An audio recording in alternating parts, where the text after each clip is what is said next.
How would you describe Vermont? Pro-business or anti-business or somewhere in between? Well, let me tell you how others describe Vermont.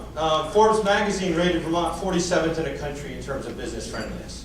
I didn't particularly like that, but when the last legislative session overrode a governor's veto for the first time in the history of the state of Vermont, never happened before, imposed new taxes, $26 million in new taxes, the world watched.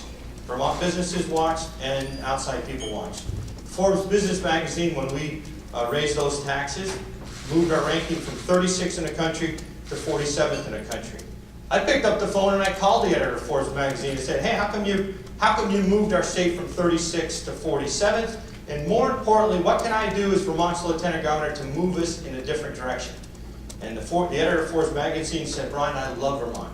My wife is from Charlotte. I want to come back to Vermont. But there's two simple reasons why my magazine is rated you 47th in the country. The first reason is the fiscal climate. What kind of climate for your entrepreneurs and job creators, what kind of tax climate, what kind of message does your fiscal climate send to them? He said that's the first reason. The other reason is the regulatory climate. What type of rules and regulations? Are you sending green lights and red lights and no yellow lights? I was at a groundbreaking ceremony in Franklin County last week. It was so exciting to be there to break ground on a new 53-acre industrial park. Great opportunities, a field of dreams for the next generation. Bill Chaffee, the chairman of the Franklin County Industrial Development Corp, was there, and he said, you know, Brian, it's great to be here today. It took us 10 years to get the permits for this industrial park. So what I'm here to say is we can do better. We have the opportunity to do things differently. We have the responsibility to think creatively, to transform our state, to be able to understand that the world is changing. Other states are doing things better. Other countries are doing things better. We have a great environmental legacy.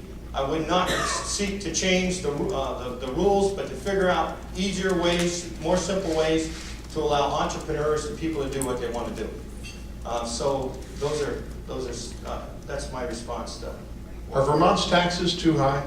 Absolutely, they're too high. There's no question they're too high. And if you look at the rankings, we're a state that, and one of the reasons they're too high is not a fault of Vermonters. And it's not a fault of even, I would say, the policymakers.